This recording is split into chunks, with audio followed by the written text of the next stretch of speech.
Mafia के माध्यम से कराया गया, चाहे प्रशांत किशोर के टीम के लोग के द्वारा कराया। किशोर कब आए, प्रशांत देखा कि अब तो इस मुद्दा को हमको छात्र का फायदा उठाना है, तब प्रशांत किशोर जाकर पीएनपी न्यूज। दोस्तों, हमारे यूट्यूब चैनल के मंच पे आप लोग का स्वागत है। हमारे साथ हैं प्रदीप यादव जी, जो राजनीतिक विश्लेषक हैं और सामाजिक सोशलिस्ट हैं।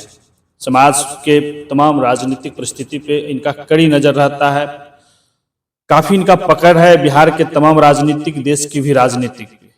बीते दिनों जो बिहार में एक अलग राजनीतिक गर्माहट, माहौल जो गर्म था, जिस तरह से बिहार के मुखिया नीतीश कुमार पे तमाम आरोप लगे, जिस तरह से बिहार के भविष्य युवा पे जिस तरह से लाठीचार्ज हुआ, वाटर कैनन का प्रहार हुआ, ये तमाम बातें जिस तरह से बिहार में हुआ है, क्या बिहार की जनता इन स्थिति को किस तरह से भांपते हैं, किस तरह से देखते हैं?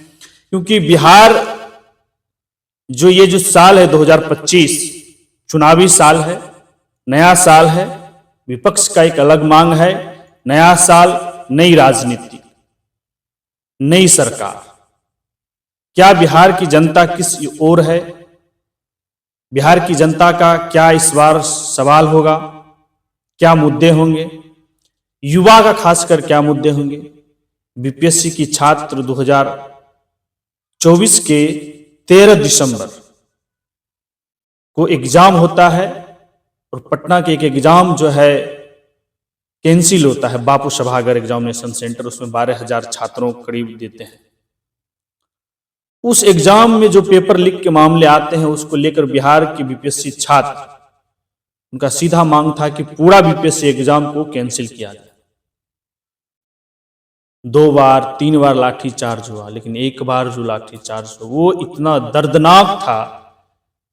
बिहार के प्रसिद्ध गांधी मैदान के समीप जिस तरह से रात में, उस ठंड में आप घर से नहीं निकलेगा, उस ठंड में जो है छात्रों पे जो वाटर कैनन का प्रहार और लाठी का बौछार, सिर्फ हर वो राजनीतिक दल, हर वो नेता अपनी राजनीतिक को ऊपर करने के लिए, अपनी राजनीतिक को जो है बढ़ावा कर देने के लिए छात्रों के आंदोलन को जिस तरह से यूज किया गया, जो एक कुछ नेताओं का, ये कुछ राजनीतिक विश्लेषक का भी कहना है कि छात्र का आंदोलन जो है राजनीतिक का शिकार हो गया। क्या ये बात सही है? ये तमाम बातें हम प्रदीप यादव जी से बात करेंगे, जिनका काफी पकड़ है बिहार के राजनीतिक पे और लंबे दिनों से बिहार से बाहर थे, आज मिले हैं, इनसे बात करते हैं कि ये किस तरह देखते हैं। चुनावी साल है, विपक्ष का क्या रोल रहा, वर्तमान में जो अभी नए पार्टी को लेकर जनसुराज प्रशांत किशोर जिस तरह से छात्रों को लेकर छात्र सांसद लगाया, और उसमें जिस तरह से प्रशांत किशोर पे आरोप लगे, प्रशांत किशोर गए जेल, तुरंत आए, निकले, ये तमाम घटनाएं जो हुआ है बीते दिन, इस पे क्या इनका राय है, क्या प्रतिक्रिया है? प्रदीप यादव जी, हमारे चैनल पे स्वागत है। बहुत बहुत धन्यवाद, नमस्कार। और आपके जितने भी यूट्यूब पर सब्सक्राइबर है, श्रोतागण, उन सबों को भी मेरा नमस्कार, धन्यवाद। ये जो बीते दिन जो बिहार में राजनीतिक हुआ छात्रों के साथ, जो ये चुनावी साल है, इसमें तमाम घटक दल, वो सत्ता पक्ष हो या विपक्ष में तेजस्वी यादव है, राजद महागठबंधन है, नई पार्टी जनसुराज है, उनके कार्य कह सकते हैं कि उनके जो पार्टी के फादर कह सकते हैं एक तरह से प्रशांत किशोर, एक तरफ पप्पू यादव खुद को कांग्रेस के नेता कहते हैं, पूर्णिया के सांसद है। ये तमाम रोल जो बिहार में आपने देखा, इसमें क्या नेताओं ने अपनी राजनीतिक स्वार्थ में छात्रों की, बिहार के युवाओं के, गरीब बच्चों के साथ एक अपनी राजनीतिक स्वार्थ को बचाने के लिए, उसको आगे बढ़ाने के लिए उनके आंदोलन को?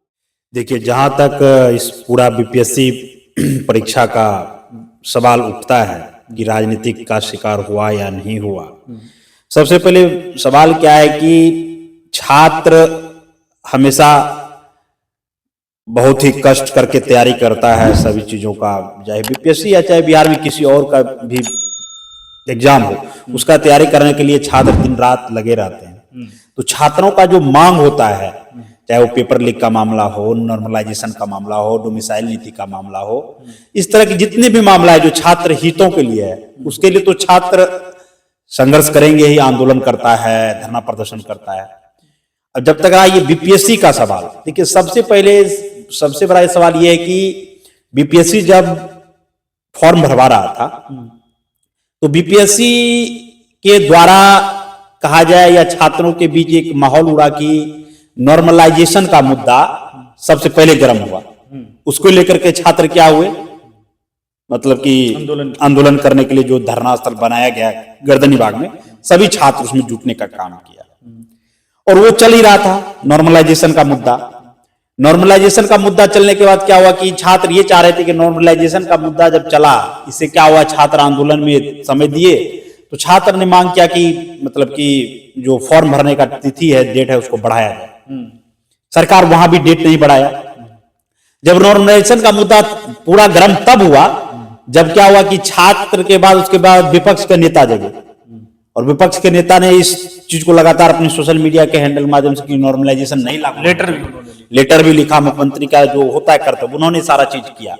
उसके बाद क्या होगा, इस बीच में क्या हुआ कि कुछ जो कोचिंग संस्थान वाले जो थे, छात्रों को समर्थन के लिए वो लोग कूद गए और कोचिंग के छात्र जो टीचर है, शिक्षक, चाहे वो खान सर हो, रहमान सर हो, रोशन सर हो, जितने थे, ये लोग से गर्दनी बाग धरना स्थल में जाने का काम किया।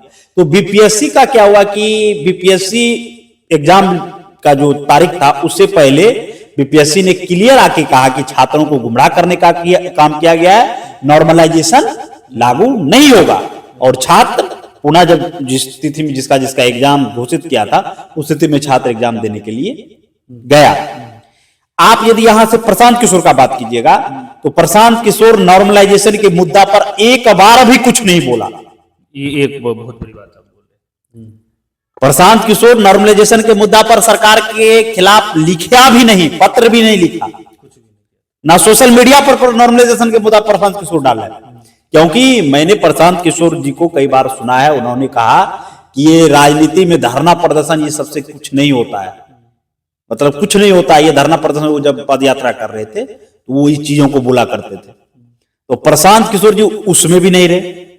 अब बात कीजिए प्रशांत किशोर जी का, जब बीपीएससी का जब बापू सभागार नहीं, बापू परीक्षा केंद्र में जब क्वेश्चन लीक का मतलब लीक किया, क्वेश्चन लेट दिया और वहां के छात्रों ने हंगामा किया, 40 मिनट बाद दिया, तो जो परीक्षार्थी थे कि क्वेश्चन को मतलब कि पूरा परीक्षा रद्द किया जाए, उसको लेकर के जो छात्र के संगठन के लोग थे और जो बीपीएससी अभ्यर्थी थे वो पुनः गर्दनी बाग धरना स्थल पर गए, मतलब पुनः गर्दनी बाग धरना स्थल पर गए।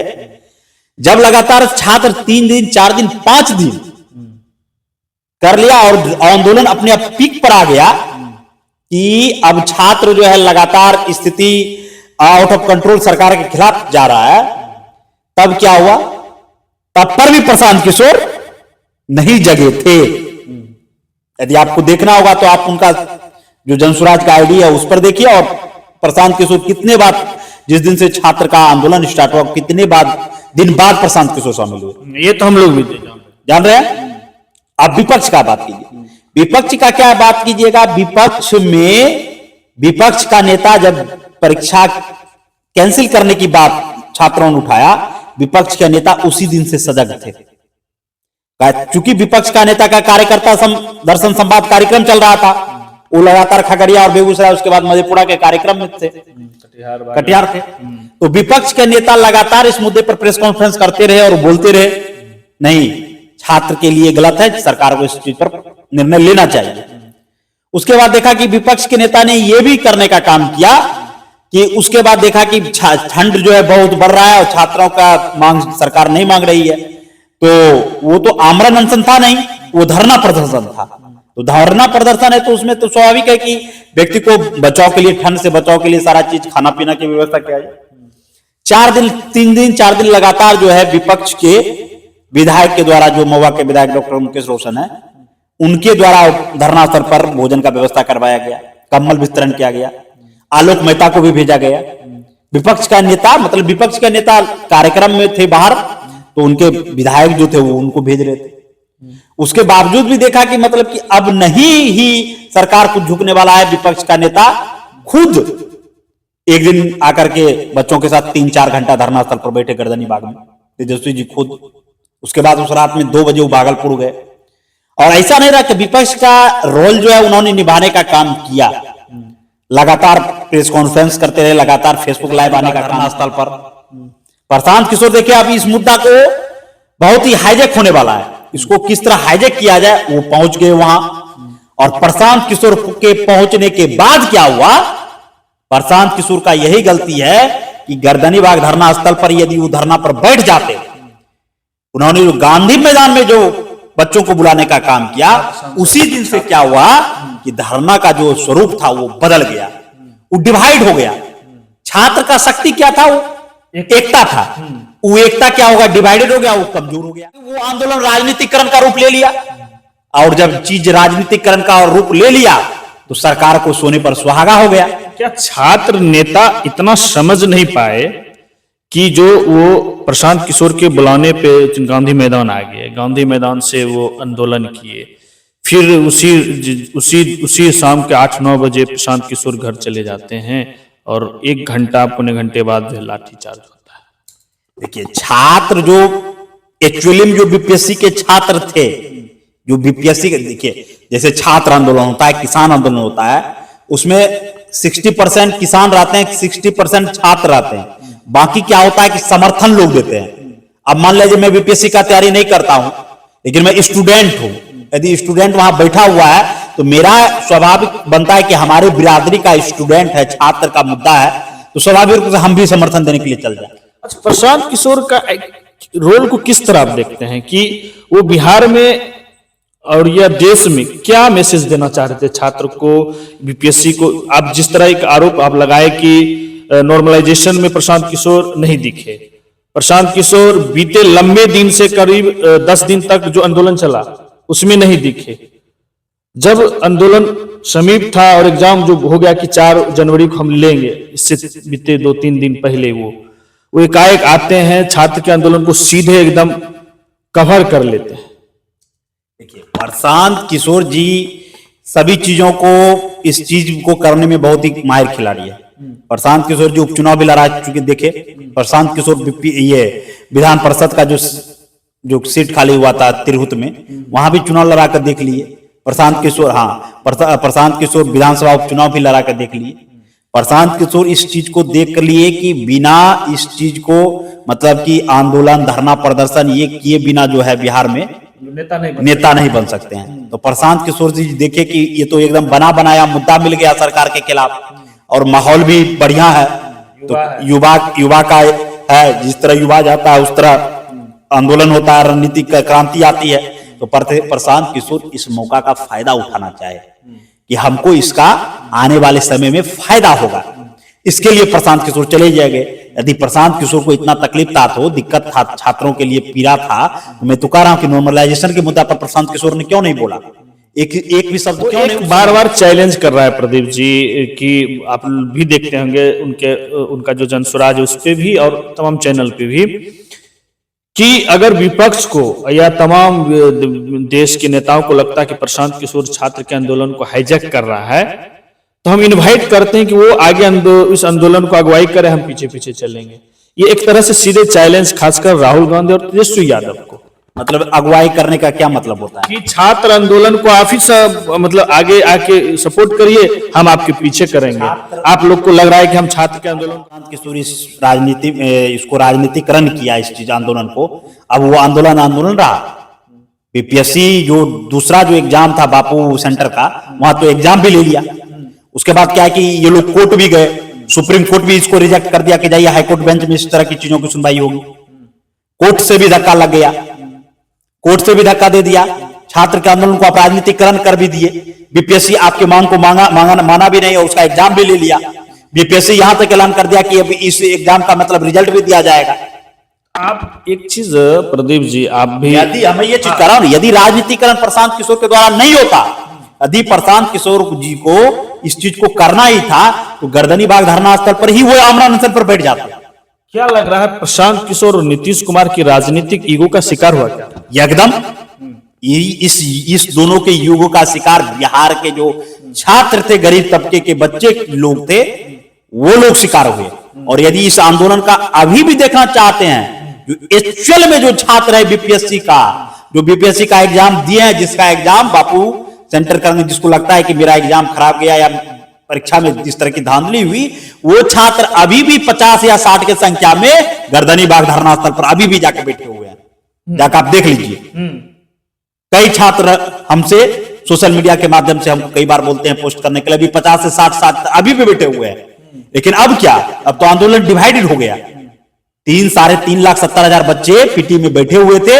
हमको यह बताइए कि एग्जाम जो कैंसिल करने का जो सवाल छात्रों के द्वारा किया गया, वो क्या हुआ कि उस समय जो इसमें क्या हुआ कि जिस छात्र का एक सेंटर का ही सिर्फ इस तरह की चीजें हुई। क्वेश्चन यदि बाहर आ जाता, क्वेश्चन पेपर लीक हो जाता, व्हाट्सएप पर आ जाता, या क्वेश्चन एक दिन पहले ही आ जाता, तब क्या होता है कि तब पूरा छात्र एकत्रित होकर के आंदोलन करता, यूनिटी होता। 3,70,000 जो पीटीए में बैठा था, सब छात्र आंदोलित होता। इस तरह का चीज हुआ तो सरकार को कैंसिल करना पड़ता। अब क्या क्या हुआ कि एक सेंटर का एग्जाम गया, एक सेंटर में जो 30-40 हजार बच्चा था, जो था 12,000, 8,000 शामिल हुए, मात्र 8 ही हजार बच्चा आया। क्योंकि और जो बच्चे का था जहां पेपर टप गया, कुछ गया, तो बात का बात है। लेकिन और बच्चों का तो एग्जाम जिसका अच्छा गया तो मेंस का तैयारी करने में लग गया। आंदोलन तो वहां भी डिवाइड हो गया, छात्र में भी यूनिटी का कमी हो गया, यूनिटी कमी हो गया। आंदोलन तो वहां भी डिवाइड हो गया। कुछ छात्र कह रहे हैं कि एग्जाम कैंसिल नहीं होना चाहिए, कुछ छात्र कह रहे हैं एग्जाम कैंसिल होना चाहिए। बापू सेंटर वाला कह रहा है कि एग्जाम कैंसिल होना चाहिए। लेकिन बिहार में जो और 37-36 जिला में एग्जाम हो, वहां कहां छात्र बोल रहा है। आंदोलन तो यहां डिवाइड हो गया। उसके बाद क्या हुआ, जो भी छात्र था कि आंदोलन कुछ था कि मतलब हो जाएगा, तो प्रशांत किशोर जी आकर उसको बर्बाद कर दिए। देखिए, जहां तक तेजस्वी जी का सवाल है, तेजस्वी जी का एक बयान कंटिन्यू चल रहा था बराबर कि तेजस्वी जी ने कहा कि हम नहीं चाहते हैं कि ये राजनेताओं के शिकार हो ये आंदोलन, ये छात्र का आंदोलन है। वो 2 वर्ड तेजस्वी यादव, लोग कहेंगे कि दीपक जिस तरह बोल रहे हैं, तेजस्वी यादव ने 2 बयान दिया। एक कि ये राजनीतिक नेताओं का जो है आंदोलन ना हो, और छात्र में भी जातिवाद आंदोलन ना बने। छात्र एकत्रित होकर छात्र जाति जो होता है वो बन के आंदोलन करे, हमारा समर्थन है। इस तरह का तेजस्वी यादव का बयान। देखिए, यदि तेजस्वी जी आंदोलन को राजनीतिकरण का रूप देना चाहते, तो तेजस्वी यादव तो ये तो जरूर कह रहे हैं कि हम यदि चाहेंगे तो गांधी मैदान में 5 लाख भीड़ जुटा सकते हैं, मतलब 5 लाख छात्र को जुटा सकते हैं, आसानी से जुटा सकते हैं। क्योंकि उस व्यक्ति के पास अभी 70-75 की संख्या में विधायक है। उस व्यक्ति के प्रति आशा भरी नजर से छात्र और बिहार की जनता देख रहे हैं। तेजस्वी जी इसको राजनीति करना चाहते, यदि अपना राजनीतिक बेनिफिट उठाना चाहते, इस चीज का मुद्दा है, इसको हम राजनीतिकरण करके फायदा उठाने का काम करें, तो तेजस्वी यादव जो बात कर रहे हैं वो उनके लिए आसान काम था। लेकिन तेजस्वी यादव का जो विपक्ष का समर्थन देना होता है कि मैं पीछे भी नहीं हूं और आपके बीच मैं हूं भी, तो उन्होंने इस चीजों को करने का काम किया, समर्थन तो देने का काम। नेशनल मीडिया पे जो है, बड़े मीडिया जिसको आप लोग कहते हैं, अलग तरह से नाम लेते हैं, मैं नहीं लूंगा, कि तेजस्वी यादव इस वर्तमान 10 से 12 दिन में बहुत ही लर्म सुस्त पड़े राजनीति में उनका कोई जोश नहीं दिखा, कोई मतलब तापमान नहीं दिखा, कोई गर्म जोशी नजर नहीं आता। तेजस्वी यादव मतलब पूरा बिहार में उनका एक राजनीतिक फीका हुआ नजर आ रहा है। ऐसा मतलब कह रहा है कि अगर इस तरह की रहा तेजस्वी यादव का, तो 25 में बहुत मुश्किल हो सकता है। देखिए, नेशनल मीडिया क्या कहती है, नेशनल मीडिया यदि तेजस्वी यादव इस आंदोलन को में जाते और इसे 2-4 दिन प्रशांत किशोर की तरह लेकर के चल जाते, यही मीडिया जो है तेजस्वी यादव का जो 17 महीना का कार्यकाल रहा और 15 महीना का कार्यकाल रहा, उस कार्यकाल में क्या उपलब्धि थी वो नहीं दिखाता। तेजस्वी यादव के रीजन में जिसमें सीएम नीतीश कुमार ही थे, डोमिसाइल के मुद्दों को लेकर के छात्रों पर भी बलपूर्वक लाठी प्रदर्शन किया गया था। मीडिया का स्तंभ इतना गिरा हुआ है कि मीडिया वो चीज दिखाता, ये नहीं दिखाता कि तेजस्वी के शासनकाल में कितना जॉब दिया गया, गांधी मैदान में दिया गया, गांधी मैदान में दिया गया। मीडिया ये नहीं दिखाता, तो मीडिया के चक्कर में तेजस्वी यादव क्यों पड़ते? हमने ये देखा कि जिस दिन प्रशांत किशोर को रात में 4:30 बजे सुबह में गांधी मैदान में उठाने का काम किया, नेशनल चैनल में सिर्फ एक एबीपी न्यूज जो है वो दिन भर प्रशांत किशोर का न्यूज चलाते रहा, आज तक भी नहीं चलाया। एनडीटीवी भी नहीं चला, वो शाम में चलाया जब गिरफ्तार करके उसको छोड़ने का काम किया। छोड़ दिया था। आप समझ सकते हैं तो कि ये भी एनडीटीवी वाले ने एक कहा दिया कि तेजस्वी और नीतीश ने प्रशांत किशोर को नेता बना दिया। ऐसा नेता नहीं बनता है, नेता यहाँ बिहार का जनता बनाता है। कहता है कि जेल जो जाता है वो नेता बना। जेल जो जाता है वो नेता बनता है, तो जेल जाता है तो नेता बनता है। तो प्रशांत किशोर को नेता बिहार की जनता बनाती है। इस आंदोलन का जो स्वरूप था ना, यह आंदोलन बहुत व्यापक रूप लेता, लेकिन प्रशांत किशोर के राजनीतिकरण के कारण से आंदोलन बर्बाद हुआ। आप गांव में जाइए, पूछिएगा, और छात्र के बीच में जाइए, मुसलमपुर हाट या बाजार समिति में, पता कीजिएगा आप, इससे किसी को कुछ फायदा नहीं होने वाला। प्रशांत किशोर को तो फायदा कुछ होगा ही नहीं, और गांव में इस सब चीज का चर्चा ही नहीं है। ये बीपीएससी का जो है कुछ चर्चा ही नहीं है कि क्या हुआ नहीं हुआ, तो फायदा उधर कुछ नहीं होने वाला है प्रशांत किशोर जी को। तो फायदा नहीं होने वाला, तो क्या घाटा भी नीतीश कुमार को होगा क्या? देखिए, नीतीश घाटा जैसे वोट बैंक के अनुसार देखिएगा तो बिहार में वोट बैंक यदि रोजगार और इसके नाम पर यदि देने का काम होता तो बिहार में तो 2020 में ही जो है सिस्टम गोल था नीतीश का, और 2024 के उपचुनाव में ये लोकसभा चुनाव में नीतीश कुमार खत्म था। सभी लोग, नेशनल मीडिया के लोग, बड़े बड़े लोग कह रहे थे नीतीश का सीट घटेगा बिहार में, लेकिन नीतीश का सीट घटा कहां? नीतीश का सीट तो बढ़ ही गया। तो बिहार में किस आधार पर वोटिंग होता है वो आपको भी पता है, और पूरे बिहार के अब बीपीएससी के छात्रों के साथ दोस्तों क्या हुआ आप लोग ने देखा। प्रदीप यादव जी ने जिस तरह से बातों को रखे कि प्रशांत किशोर का राजनीतिक जो ध्रुवीकरण है वो सक्सेस होने वाला नहीं है। प्रशांत किशोर ने जो भी रोल अपनाया और जिस तरह से आज सुप्रीम कोर्ट से फटकार मिल गया कि आप जो है इस तरह की केस जो है पटना हाई कोर्ट से आप लड़िए, वहां से जो भी है मिलेगा। प्रशांत किशोर की रणनीति को आप लोग कैसे देखते हैं, और प्रदीप यादव की बातों से आप लोग कितना समर्थन है, और जिस तरह से बिहार के छात्रों का क्या कसूर था उस रात, हम आपसे ये जानेंगे। बिहार के माँ बाप से भी सवाल है, क्या जिन नेताओं से आप मिलते हैं, जिन नेताओं से आप बात करते हैं, वह चिराग पासवान हो, तेजस्वी यादव हो, नीतीश कुमार हो, समार चौधरी हो, विजय सिन्हा हो या प्रशांत किशोर है, नए नवेले नेता हैं, बने हैं देश में, क्या इन पे कितने लाठी लगा और बिहार के गरीब बच्चे पे कितने लाठी लगा? ये जो लाठी का बौछार और जिस तरह से लाठी बरसा, क्या ये संवैधानिक था या गैर संवैधानिक था? जिस संविधान को लेकर विपक्ष हो या सत्ता पक्ष हो, सदन में हो या सदन के बाहर हो, जिस तरह से लड़ते हैं, जिस तरह से लोकतंत्र की बात करते हैं, संविधान की बात करते हैं, क्या यह जो छात्र के साथ वाटर कैनन का प्रहार और लाठी का प्रहार आपने देखा, यह कितना सही है? बिहार की जनता आज भी क्या अपने बच्चे के लिए वोट, या आज भी वो जाति, क्योंकि ये जो साल है बिहार के लिए चुनावी साल है, और बिहार में जो है हर नेता, हर दल, हर पार्टी, हर राजनेता जो है आपके दरवाजे जाएंगे। क्या उन्हें लाठी लगेगा जनता का, या आपके ही बच्चे को लाठी लगेगा? दूसरा अब बात करेंगे प्रदीप जी, सभी नहीं, थोड़ा और बात करेंगे 2025 चुनाव को कैसे देखते हैं, और 2025 में नीतीश कुमार का क्या प्रभाव रहेगा और बीजेपी का क्या रणनीति रहेगी, और तेजस्वी यादव जिस तरह से कार्यकर्ता संवाद यात्रा कर रहे हैं, जिस तरह तेजस्वी यादव तमाम चीजें कर रहे हैं, क्या तेजस्वी यादव अपने राजनीतिक प्रभाव से बिहार में बदलाव कर सकते हैं? जिस तरह से तेजस्वी यादव कह रहे हैं कि नई राजनीतिक, नए दल, और एक बड़ा आरोप लगाते हैं तेजस्वी यादव खासकर बिहार के मुखिया पे कि पुराना बंजर हो चुका है पुराने बीज से, अब नए बीज का जरूरत है, उर्वरक क्षमता बढ़ेगा।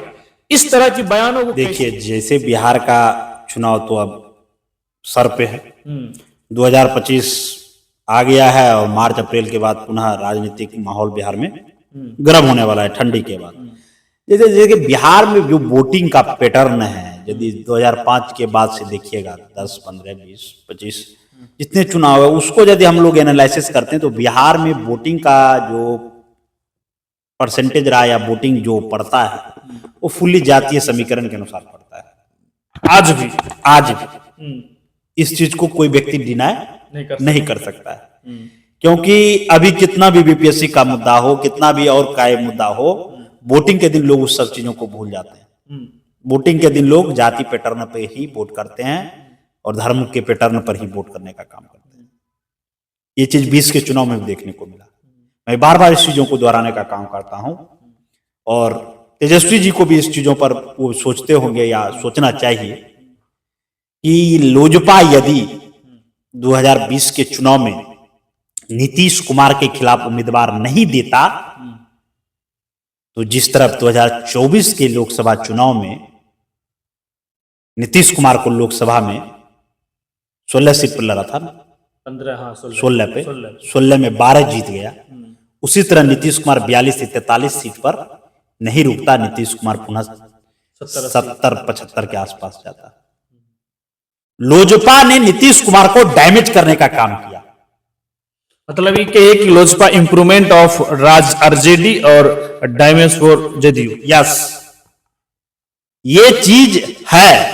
अब राष्ट्र जनता दल के नेता को और राष्ट्र जनता दल के समर्थकों को समझना चाहिए कि 2025 में इस चीज को हम किस तरह दूर करें, इस पर वर्क करना चाहिए। कैसे समीकरण तो आपके घटक दल जो दूर दूर तक दिखता आपके साथ कांग्रेस है, जो 70 पे लड़ा था 2020 में वो 19 लेफ्ट है। कहीं कांग्रेस का जो दावा है, कांग्रेस खुद कहता है कि हम अकेले भी लड़ सकते हैं, पप्पू यादव समर्थक हैं, कन्हैया कुमार है, सब बड़े नेता। देखिए कांग्रेस का जो मैं कह रहा हूं ना, कांग्रेस का जैसे बिहार में बात रहा तो कांग्रेस के नीचे का जो नेतृत्व, बिहार का नेतृत्व क्या बोलता है, इसका आज तक कोई प्रभाव ही नहीं पड़ा।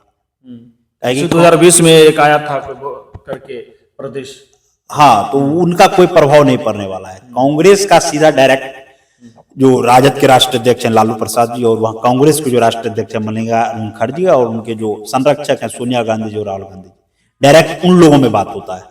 और उन लोग जो डिसाइड करेंगे कितना सीट पर लड़ना है, कौन सीट पर लड़ना है, जो कह दिए कांग्रेस के नीचे वाले जो नेतृत्व है, बिहार नेतृत्व को, वो मानना पड़ेगा। डबल इंजन की सरकार है प्रदीप यादव जी, बिहार में बीजेपी भी जाएंगे।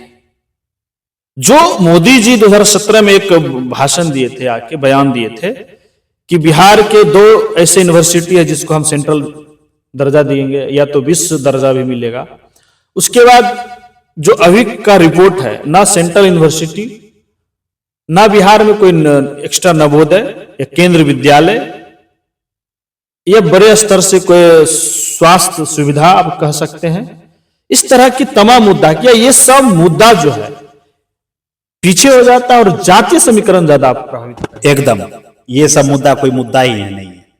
आप देखिएगा चुनाव के टाइम लोग बोलते हैं, आपके मीडिया पर बोल देंगे, चैनल पर बोल देंगे इस मुद्दा पर चुनाव होगा, नहीं होगा, लेकिन जो धरातल का वास्तविक स्थिति है वो जातीय आधार पर ही होगा। आरक्षण वाले भी मुद्दा रहेगा, जनगणना वाला भी मुद्दा रहेगा, लेकिन इस चीज को जो नेता या जो पार्टी भुनाएगा, लोग जनता को समझा देगा, वही चीज होगा। देखिए बिहार में क्या है कि नीतीश कुमार के पास जो 15% वोट जो अति पिछड़ा वाला है, 2005 के बाद जो नीतीश कुमार ने अपने सिस्टम से जिस तरह भी अपने सिस्टम से जिस तरह से अर्जित करने का काम किया, उसको जिस दल ने सेंधमारी कर दिया, तोड़ दिया, वो वोट आ गया। चाहे वो आप टिकट की संख्या बढ़ा दीजिए अति पिछड़ाओं का, लास्ट आखिरी सवाल या उस तरह की चीजें, तभी जाकर के नीतीश कुमार को हिला सकते हैं। नहीं तो फिर क्या होगा, नीतीश कुमार को फिर 43, 44, 42 सीट आएगा, तो फिर बिना नीतीश का, चाहे वो राजद हो या बीजेपी हो, सरकार नहीं बनना है, तो मजबूरी का नाम नीतीश। लास्ट बार प्रशांत किशोर को बिहार के राजनीतिक में किस तरह देखते हैं?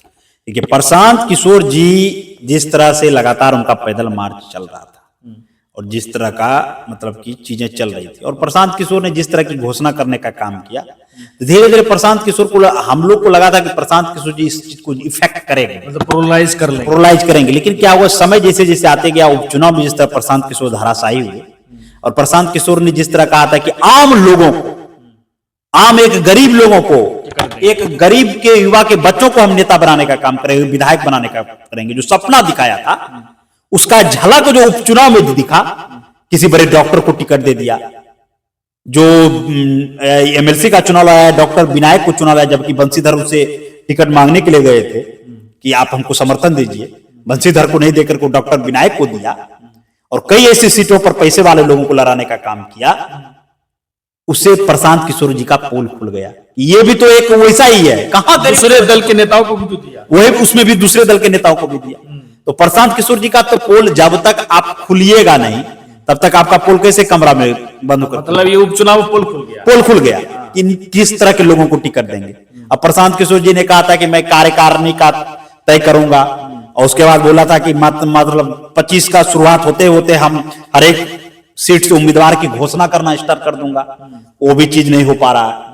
बोले कि कार्यकारिणी का एक टीम बनेगा, वो भी नहीं बना उनका। उनमें जब देवेंद्र यादव जैसे लोग थे, मुनाजिर हसन जैसे लोग थे, भाग गए, दो संसद पूर्व वाला भाग गए, सब भाग गए। तो जो लोग अंदर में जाकर के चीजों को देख रहा है, समझ रहा है, वो भाग रहे हैं। अब प्रशांत किशोर चीज को इस चीज जगा कि अब तो स्थिति दयनीय होने वाला है, आंदोलन करो, आंदोलन करो, मिली हुई आंदोलन को खा लो, मिली हुई आंदोलन का फायदा उठा ले। तो नौटंकी और ड्रामा चालू है, खाली था मिल गया, नौटंकी और ड्रामा इनका पूरी तरह से चालू है, क्या कि इनके पीछे तो मीडिया का भी पूरा सहयोग रहता है ना। तो वो चीज है।